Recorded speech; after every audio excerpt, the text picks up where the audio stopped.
Welcome. Welcome to the gathering at the Cosmic Fire Summit 2025, answering the global call to be of service, heart to heart, hand to hand, soul to soul. We're all beings of light, finding our way in the world, seeking support, connection, and seeds of inspiration along the way. Over our 5 days together, honored healers, teachers, wisdom keepers, and thought leaders from the world of shamanism and earth based traditions will uplift, inspire, and guide us to step more fully into our true purpose and our own unique path of answering the call to sacred service. Each one of us is a carrier of wisdom and medicine and the potential for change and healing in our world.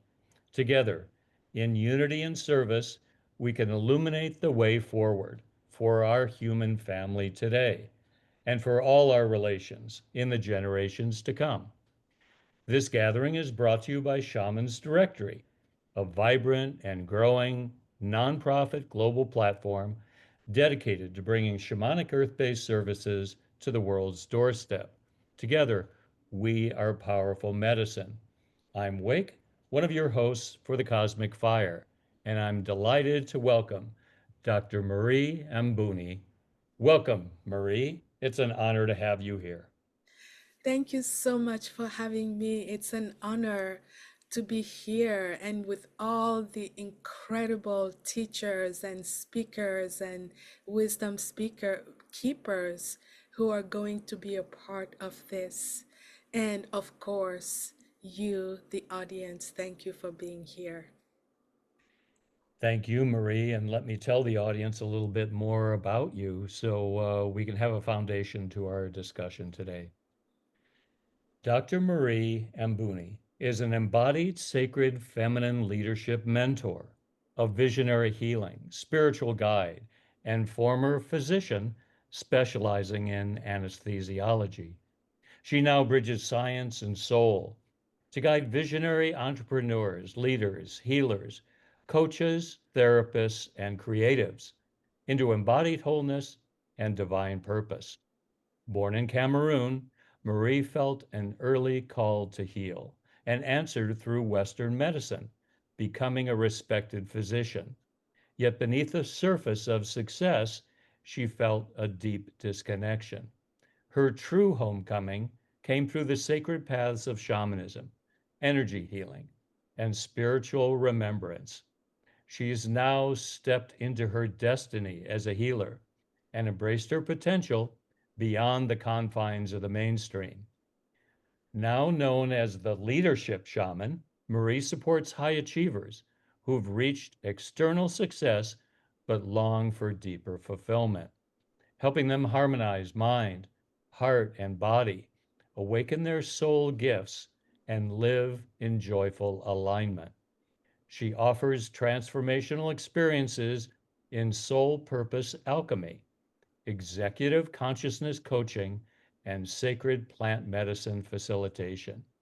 Her work fuses neuroscience, ancient wisdom, and cosmic energy to catalyze profound healing and embodied leadership.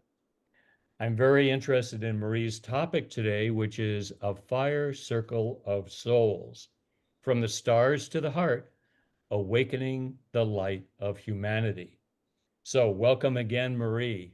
We're truly honored to have you here today and to be able to share a bit of your story and your work with our summit audience. Marie, how would you like to begin? Hmm.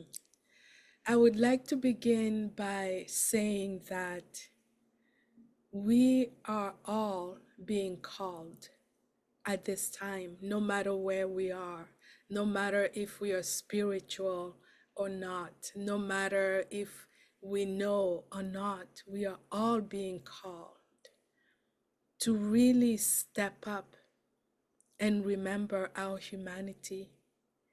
And so I'm so happy to explore this topic today with you and see what will emerge for our audiences and us so that we can all be a part of this movement.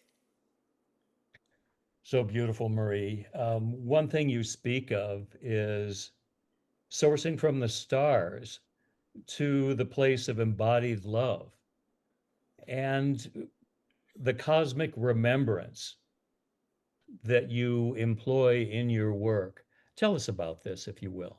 Mm, yes. So I think that I want to start from my childhood.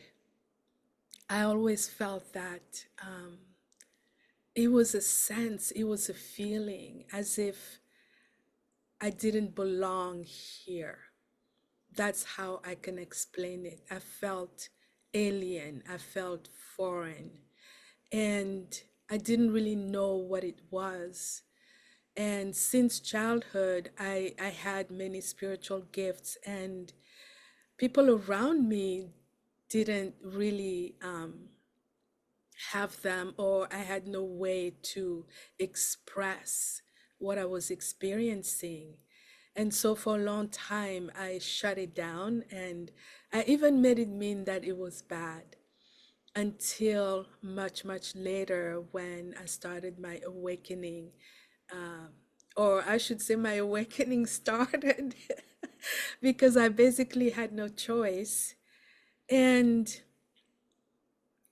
I remember the way that it started was I was at an event, and it was an evening of a pool party. And at this pool party, all of a sudden, somebody's ancestor came through me, and they wanted me to give a message to this person. And I didn't know them, had never met them, and I had to go and tell them what it was. And the person started bawling and crying and being so grateful. But for me, it was like, this is not okay. I want to be able to say yes or no. I want to be able to open the door to this. And that was the impetus for my first spiritual teacher. So I was going because I wanted to control as if I ever could. But that's what it was. And that first spiritual teacher was really connected and working with star energy in even musical notes and sound healing and qigong of the stars. And so as I started learning that, I experienced a remembrance, a reconnection. I remember I had a dream, and in this dream, that was at the very beginning of this training. At the very, very beginning, in this dream, I was seeing the sky. It was at night, and the sky was being lit up with lights, and there were lines between these lights, right? And I was like, what does this mean? And so I went to my teacher, and I drew what I was seeing, and it was a constellation. You know how, like, the stars, and it was the constellation Lyra or Lyra, depending on how you pronounce it. And that's when I really like awoken this connection with the stars that we all have.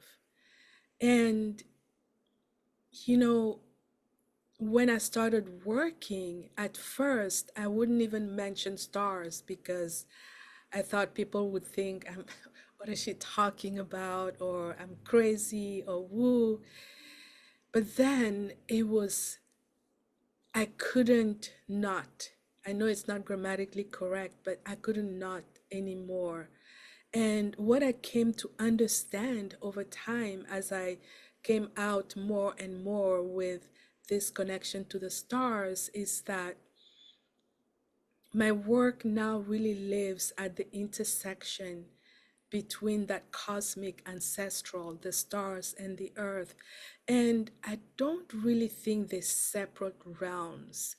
They are part of the same living fabric. It's like the ancestors are the stars within us. Their light continues to pulse in our DNA, guiding us forward.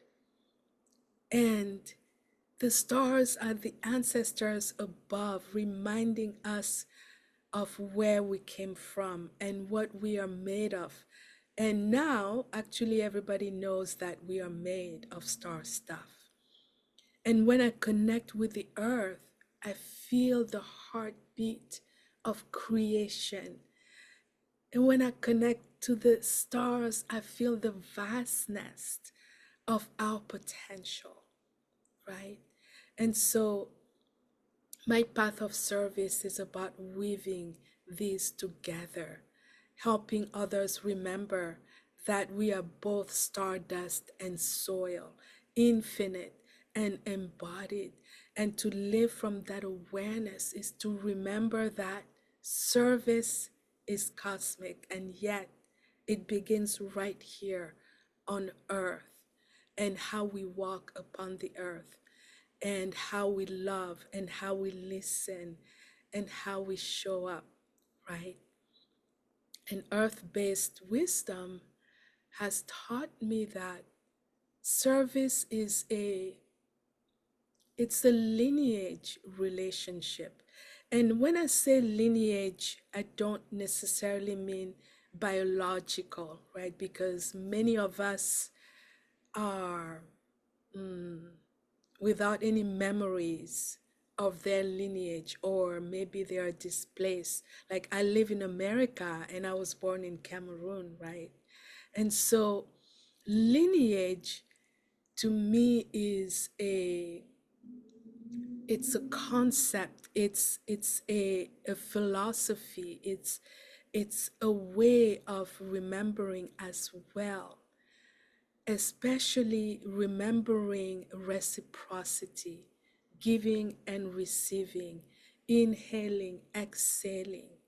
Like the earth gives us breath, it gives us nourishment and beauty, and in return, we tend to her, we sing to her, we walk gently upon her body, right? And so, as a healer, I'm really fortunate that I was able to become me, the real me, the authentic me, and stop hiding or stop suppressing some parts of me. And I've come to understand that this service is about remembering the inherent wholeness that already exists within each and every one of us.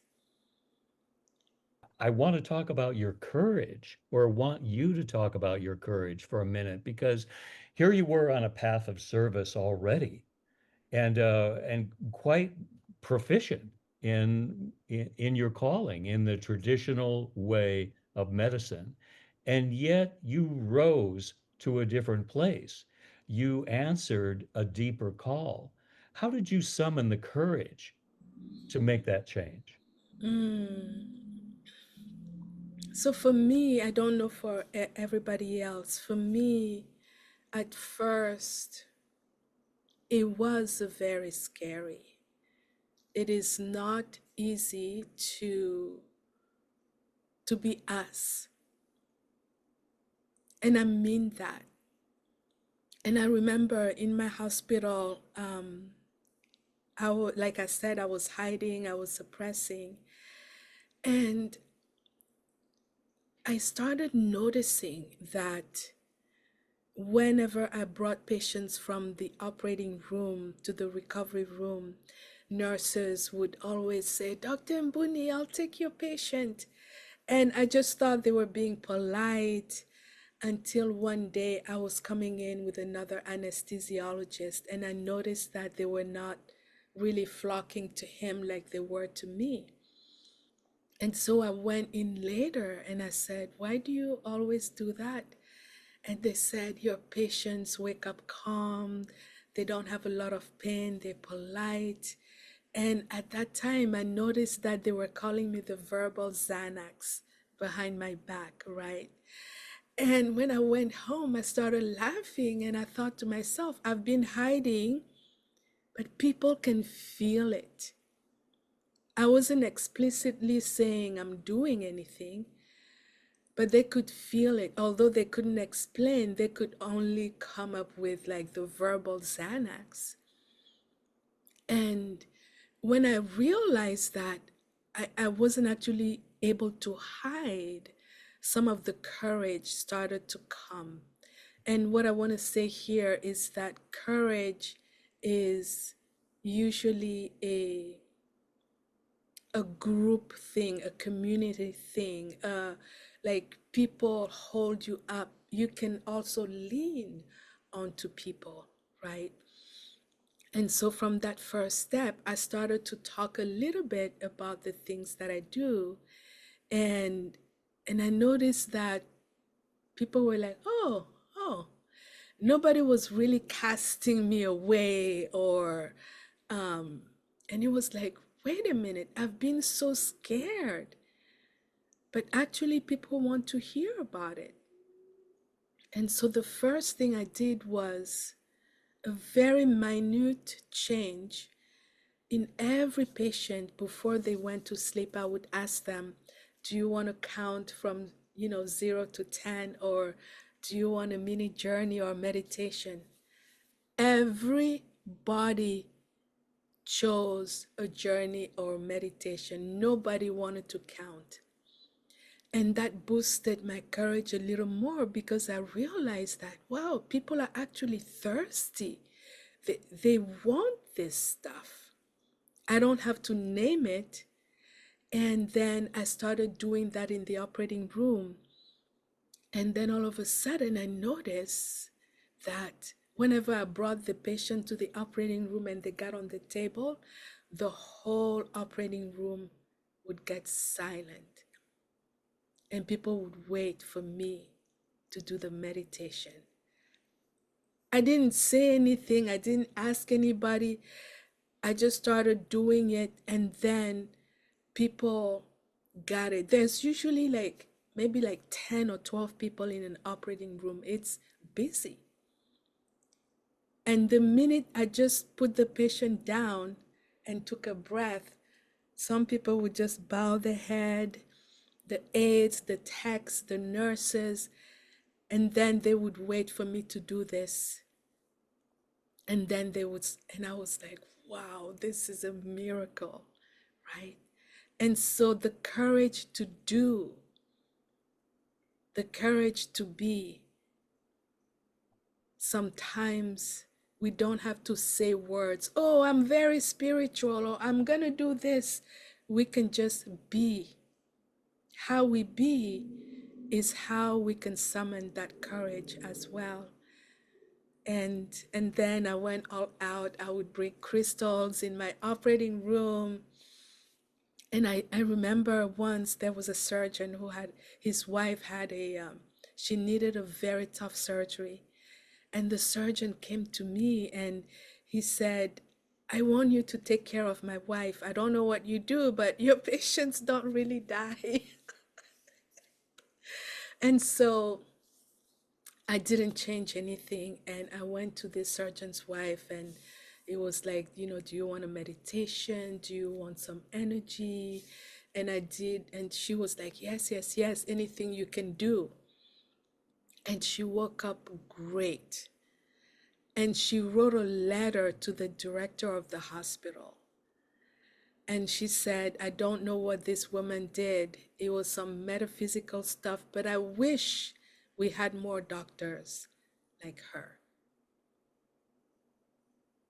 Whoa, Dr. Marie, what would you say then for people who feel this call, as you did, and wish to manifest a full life i- in their incarnation, and yet are hesitant and don't know how to step forward or if it's okay?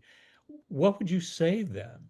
How would you show a pathway to people who have this way of being within them and want to express it more fully in their Mm, lives? that's a great question. The first thing is to listen within and to the call, because it's actually the call that gives us that courage. And the second thing is to trust, to fully trust that when you answer the call, you will be taken care of. The third thing is you will have fears. They will be there, and lean into the fear and ask, what is this fear? What am I actually afraid of? For me, I thought people would not respect me anymore, or they wouldn't want me to take care of them as a physician, which of course was not true, but it was a fear. And when I leaned into it, I started to notice the nurses wanted my patients, people wanted meditations. And so when you have these fears and you lean into them, you're going to start to receive proof that it is okay. And sometimes you're going to be in the unknown a lot, where you want to step forward, but you don't really know what to do. What is the path? And the path is made and created by you. It's not a road that is paved. I'm not saying that it will be difficult, but you are the one walking on your path and not anybody else. And you need to take that step. And as you take a step, the path reveals itself, right? And when I talk about fears, when I first left the medical world, I didn't know anything about being a spiritual entrepreneur. I didn't even know that expression existed. And at first, people said, oh, before you quit, you need to work hard and have some savings, and then you're going to be okay. And I tried that. I did it 3 times. Every time I thought I had enough money, something would happen and I would have to spend the money. And then after it happened twice, I was like, wait, what's going on? And the answer was that for me, it had to be a leap of faith. Maybe not for you, but for me, that's what it was. It wasn't like, oh, you have a year of savings and you can cruise. It was like I needed to take a leap of faith. And I even remember at some point, like I really did not have a lot of money left. And I was at a grocery store, Trader Joe's in California. And I remember I was standing there and calculating, what can I buy here that is not organic and it's going to be okay with my body? Because until then, I didn't even realize how expensive organic, fresh food is. I would just go and buy it, with my salary. And at that moment, I stopped. I didn't even buy anything. And I was like, I need to have a talk with the divine. Like, I need to sit them down. And so I went home and I was like, we need to talk. And I said, you, source, the divine said, this is what I need to do. But now I can't even buy food that I love. And so I'm having this talk with you to remind you, because maybe you forgot, to remind you that I live on earth. And on earth, we have to pay for stuff. Maybe you kind of forgot. And that talk came from the full trust I had. So I was speaking like that.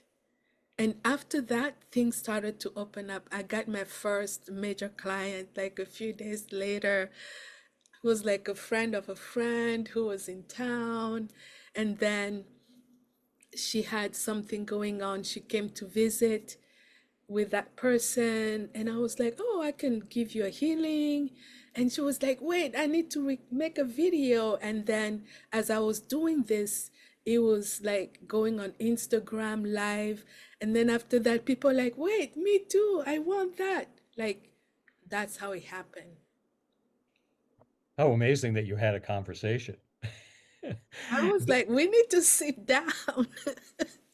We don't just breathe energy and frequency. Like, we actually need to pay for stuff, right? And I laugh at myself a lot. So I was also laughing. I was like, maybe you kind of forgot, but this is the reality. And so I'm saying this because sometimes people might think, oh, I'm on my path, so I'm not going to have any difficulties. I'm not going to have. And sometimes that difficulty, that challenge is what you need to go through so that maybe you can uncover your gift. Maybe you can uncover some breadcrumbs, frameworks that you can then teach other people. And I want to also remind everyone that enlightenment is a path of destruction, meaning we need to destroy illusions, wounds, beliefs, anything that is keeping you from being the real you. I know when I said it's a path of destruction, maybe people kind of caught their breath and like, wait, what do you mean? Yes, it is. We need to destroy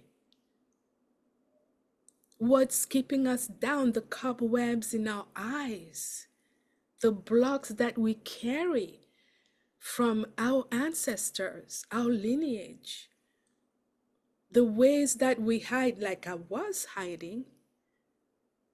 If I didn't destroy that, nothing would have happened.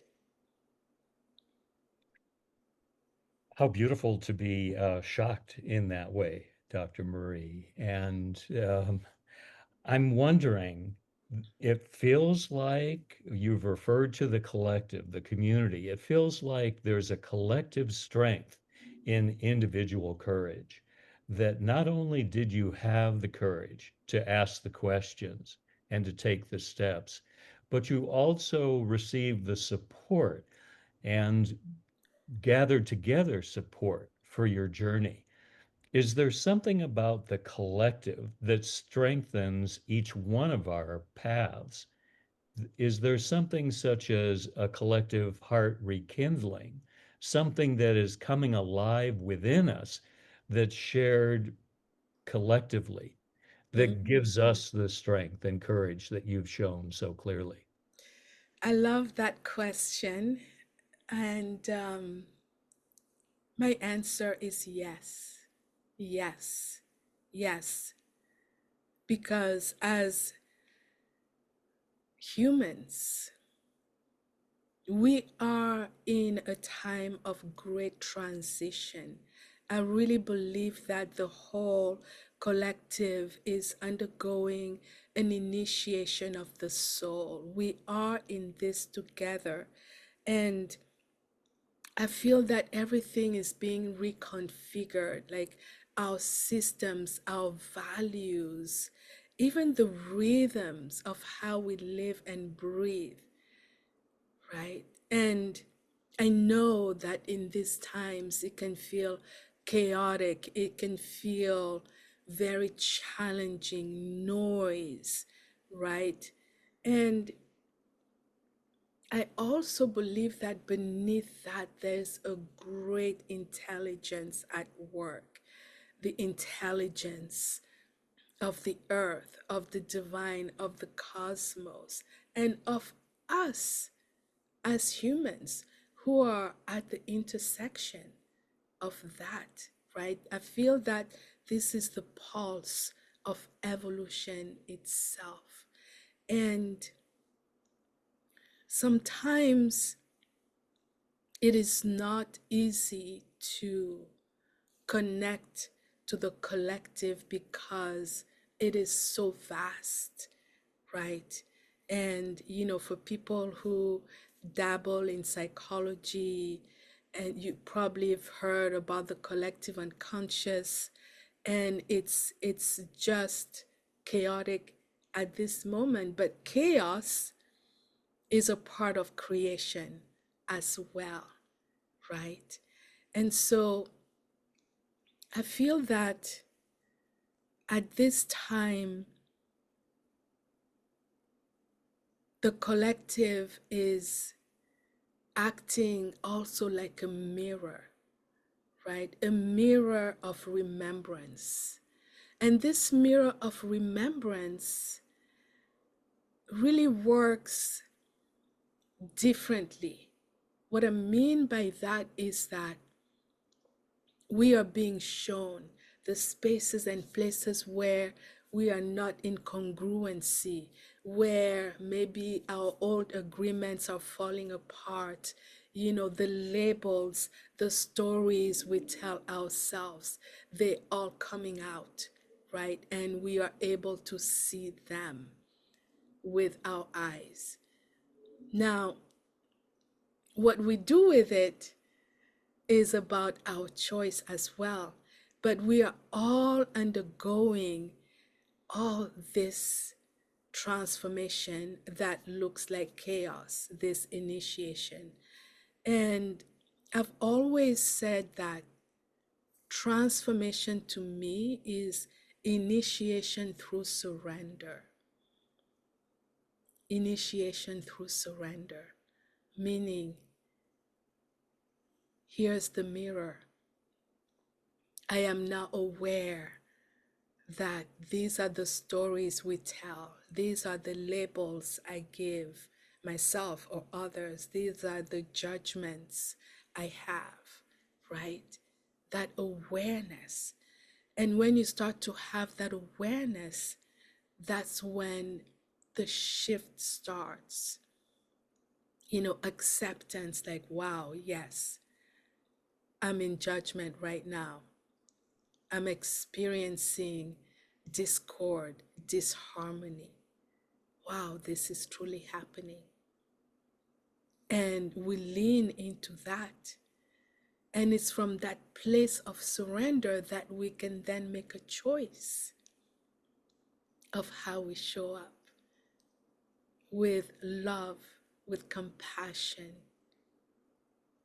not as ideals, but as true frequencies that can then ripple out and recalibrate the world around us. Right there, doctor, you're talking about personal healing having a global impact. You've said earlier this is a gathering around the fire, which it is, the cosmic fire, and people are coming together to be open, to learn, to be encouraged, to know themselves more clearly. And are you saying that as we do personal healing, it makes a global impact? How does that work? I've heard that. I think I know that. How does that work in your perception? Mm, it truly does work.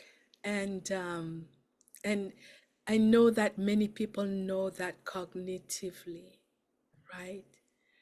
And I really see, even when we started this conversation today, I think I already said something to that effect because I truly believe that. And as we gather around this fire, this cosmic fire, as souls, right? Every word is a prayer. Every action can become a gift. There are so many gifts that come from how we show up, right? A touch, a smile, a piece of art, some food. They all carry a vibration, a frequency that ripples out and creates a, a wave of awakening, right? And, the gift of remembrance. When we start to remember, the people around us remember. The gift of presence. Your presence is your greatest gift, your greatest currency. And when we have that gift of presence, we can also hold space for people, even in liminal spaces, right? The gift of creation, like we're doing right now, teachings, arts, writings, they are transmissions that also carry a frequency. They carry their own medicine, right? The gift of embodiment, being in our bodies and reminding us and others that spirituality is not escape, going somewhere. It's about fully inhabiting our bodies. Like, there is such a deep space within us.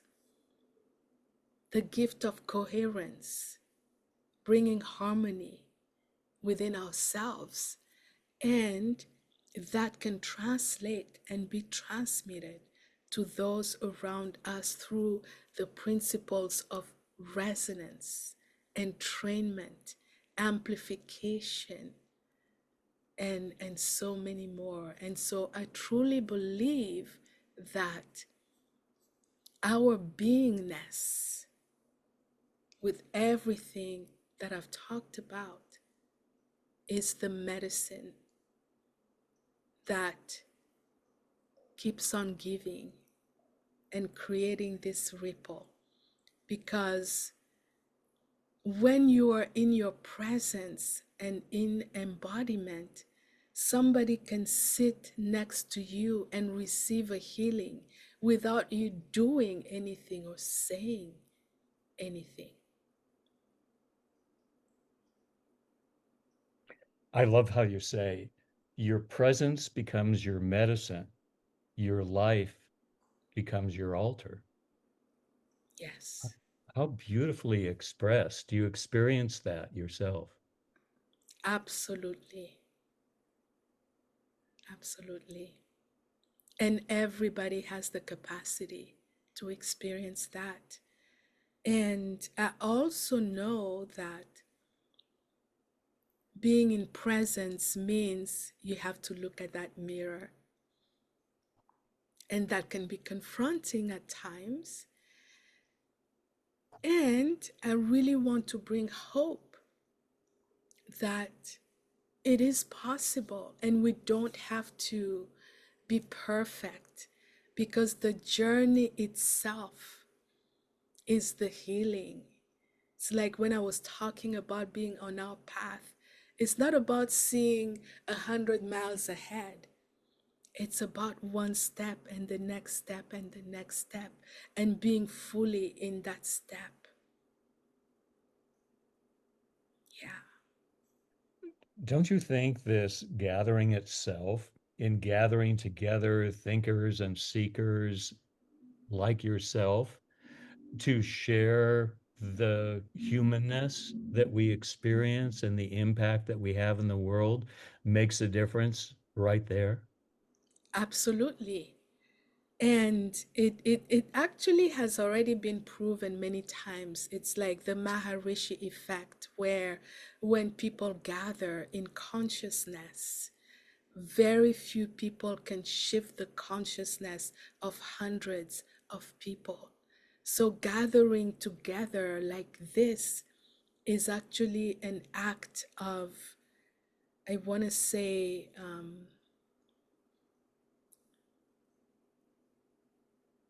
it's an act of liberation for ourselves and others.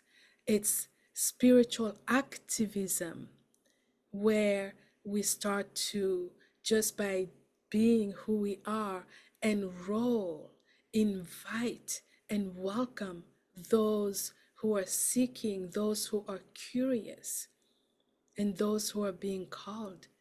We start to infuse their lives and spirits with courage, encouragement. Yes. Dr. Murray, you have such a vast vision. You're based on the studies of science, your own explorations of spirituality, the shamanic wisdom that you've acquired and craft yourself. Is there an issue for you about staying in a heart-centered space? Are there suggestions about how we can approach life from this place that you so fully inhabit?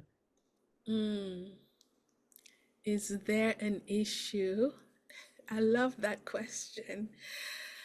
Actually, I think that the heart is one of our greatest power, one of the greatest place where we can be resourced, we can be healed, we can be inspired, right? And at the same time, the heart is also the place where we store a lot of wounds. And I actually wrote a book on, based on my own experience in life, about healing the five wounds of the heart, like five core wounds that most of us carry, maybe two, maybe three. And those are the wound of abandonment, the wound of denial, betrayal, judgment, separation. And so it takes a lot of courage to really be in harmony.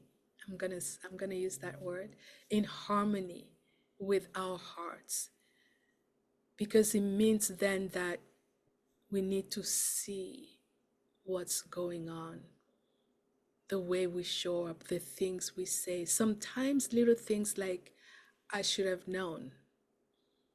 I should have known comes from a deep wound of betrayal where we think, things are out there to get us.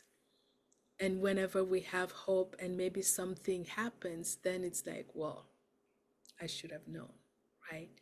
So being in the heart is about being in truth, being in coherence, being in harmony, and also loving yourself just as you are, not some idea that somebody gave you about who you are or how you should be, right?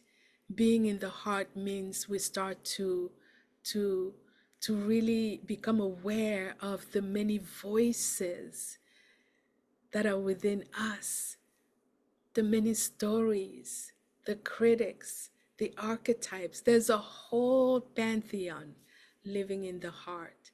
And your heart is there waiting for you to discover it and to start to live a life of authenticity.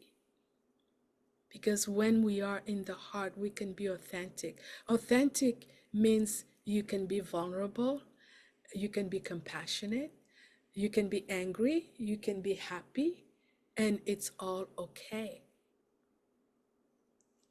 right? You stop censoring yourself. You stop judging yourself. You stop trying to be somebody that you are not. You stop comparison. And you start fully being you.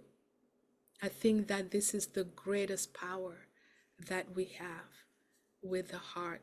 I'm not going to go over heart coherence that everybody knows, but when you are in coherence with your heart, everything else flows. I love your phrase, the harmony of the heart. And it feels like in addition to the insecurities or the personal failures or however life might be perceived, that there's a higher harmony, that there's a lifted way of being, which you show people by who you are. Yes.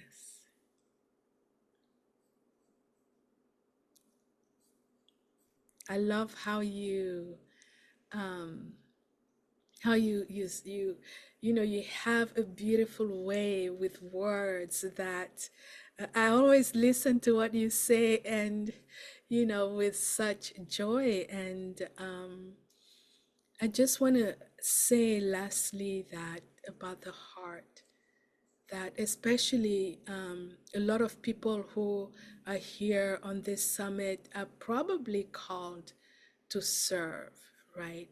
And one of the things that the heart teaches us, and that I was talking about but without naming it, is the art of attunement, right? Because true service does not come from striving or forcing.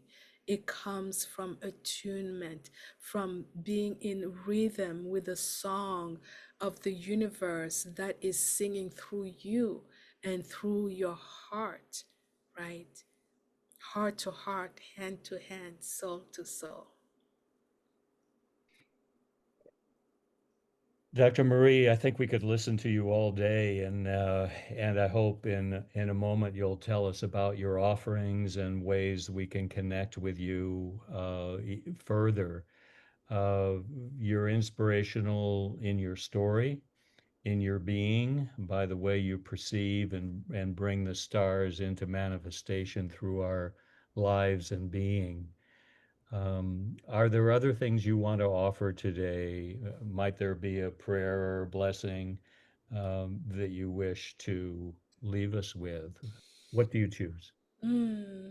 So I'm gonna a prayer. I'm gonna call it a prayer, and this prayer or ritual is about connecting heaven and earth, with the bridge being the breath. And it's very simple.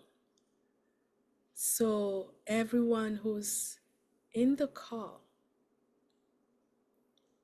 if you can, gently close your eyes. I just saw my singing bowl here and I wanted to grab it. Is that okay? Please. Okay.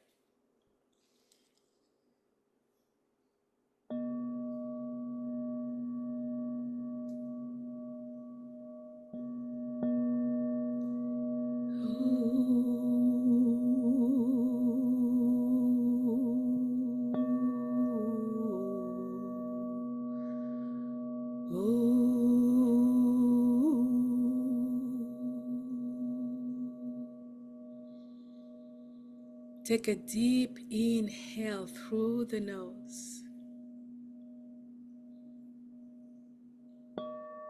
And as you breathe in, feel the light of the stars entering your crown. Ancient wisdom, infinite intelligence. And as you breathe out, feel your roots descending deep into the body of the earth, grounding you in belonging, in presence, in love. With each breath, whisper inwardly, I remember. I remember who I am.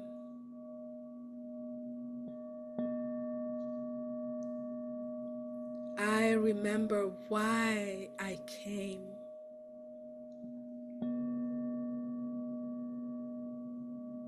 I remember that I am a part of the whole.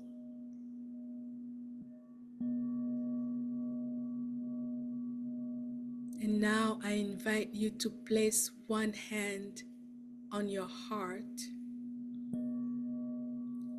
and place the other hand on the earth.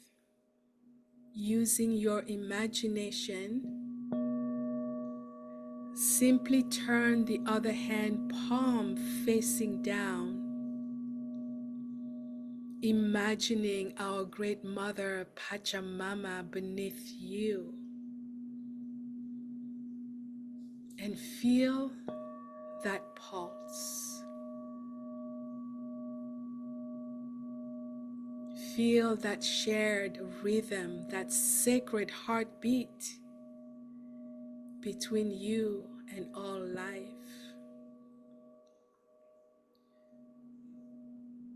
And from this place, offer a simple prayer.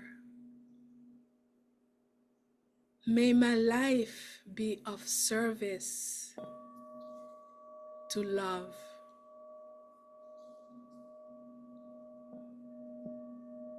May my words, my creations, ripple healing into the web of life.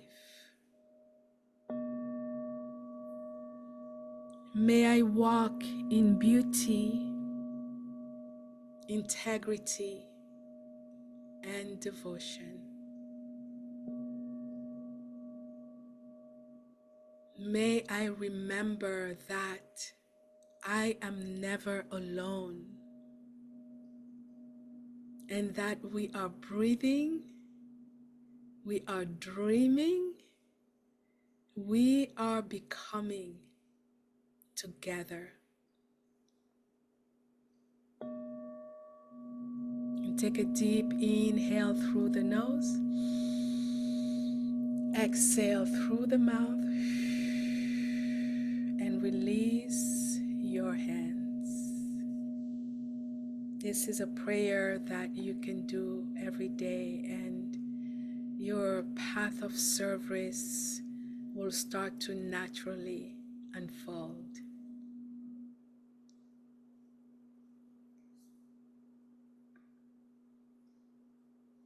Thank you so much, Marie.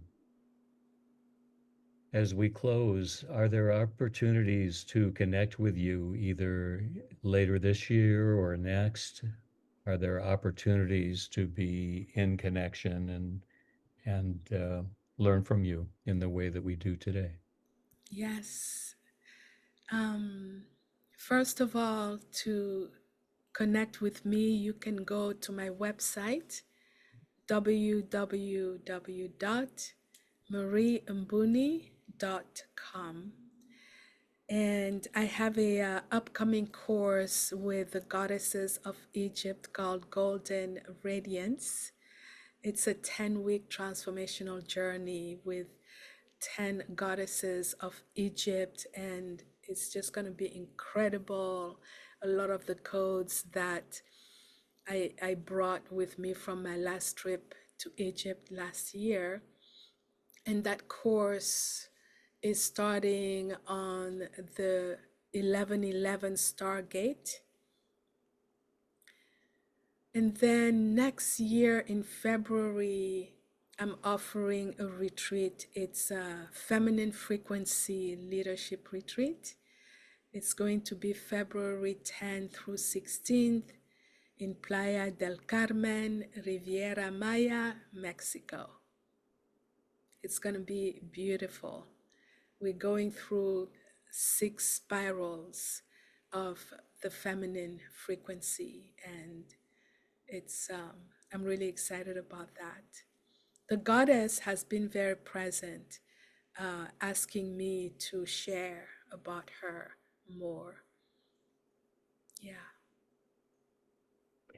Thank you so much. And one gift that you're offering today is a starlit guided sleep meditation. And that'll be available scrolling down on the screen. Would you like to tell us a little bit about this?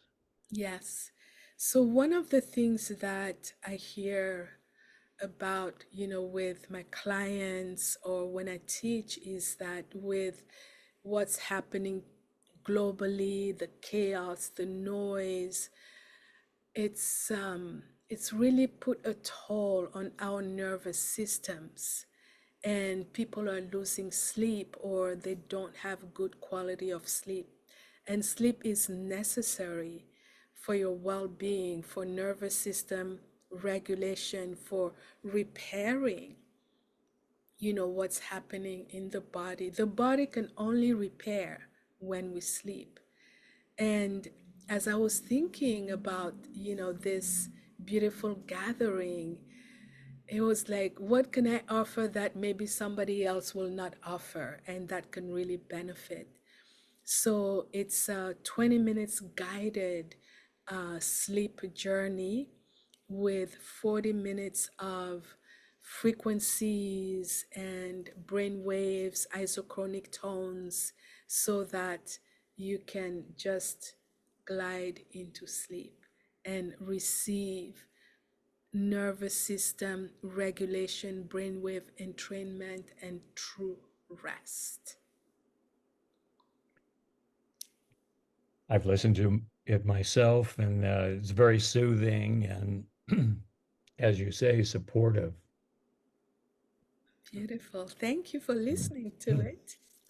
Well, I I needed to wake up afterwards to be ready for our session today. But my goodness, what a gift to provide, as you say, something that is for dream time, something that is a gift for us to regenerate. So thank you so much for that offering, Marie. You're very welcome. My honor and pleasure.